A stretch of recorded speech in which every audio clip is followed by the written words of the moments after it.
বিসমিল্লাহির রহমানির রহিম। আমাদের দুইটা হাঁস 5 কেজি 500 গ্রাম হয়েছিল গোস্ত, ফ্রেশ গোস্ত। এখন সেটার রেসিপি দেখাবো, কিভাবে আমরা সেটার রেসিপি তৈরি করলাম। আগে মাংসগুলো খুব পরিষ্কার করে ধুয়ে পানিগুলা কমিয়ে পরে কড়াইয়ে রাখলাম। আদা বাটা, পেঁয়াজ বাটা, মরিচ সব কিছু রেডি।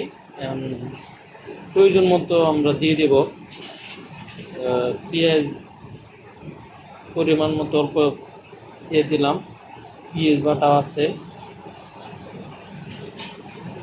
আস্তে আস্তে সবগুলো দেখতে পাবেন। আদা বাটা পরিমাণ মতো, আদা বাটা ব্লেন্ডার করে রাখছিলাম, সেটা পরিমাণ মতো দিয়ে দিলাম। আদা মাংসের স্বাদ এবং মাংসের গন্ধ বৃদ্ধি করবে, যেটা কিউলিনারি হার্ব হিসেবে ব্যবহৃত হয়। হলুদ গুঁড়া পরিমাণ মতো দিয়ে দিতে। এটা পাঁচফোড়ন মশলা পরিমাণ মতো, মরিচের গুঁড়া পরিমাণ মতো,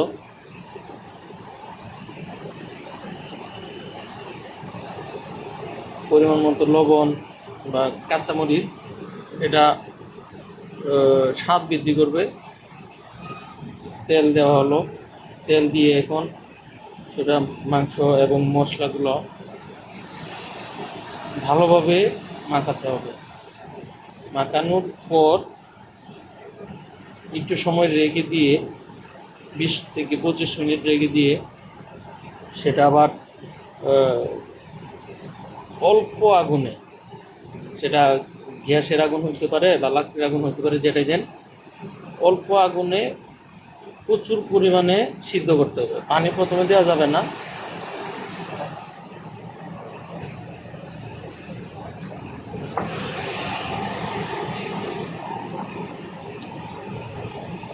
কারণ হাঁসের গোস্তের মধ্যে প্রচুর পরিমাণে তেল থাকে, এবং কি আমরা তেল দিয়ে দিছি, মশলা যেটা আছে সেটা আশা করি পানির কাজ প্রথম সেদ্ধ করার জন্য সেটা ভালো হবে।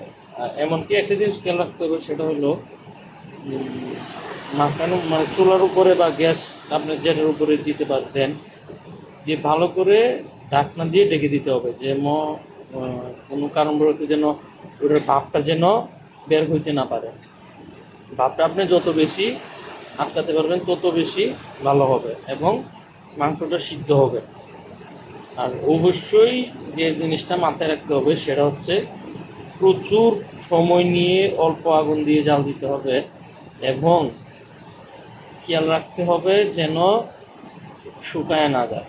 পরে পরিমাণ মতো আপনারা পানি, গরম পানি দিয়ে দিতে পারেন, যার যেরকম পছন্দ খাবার সেই পরিমাণ অনুযায়ী পানি দিয়ে দিবেন। ধন্যবাদ।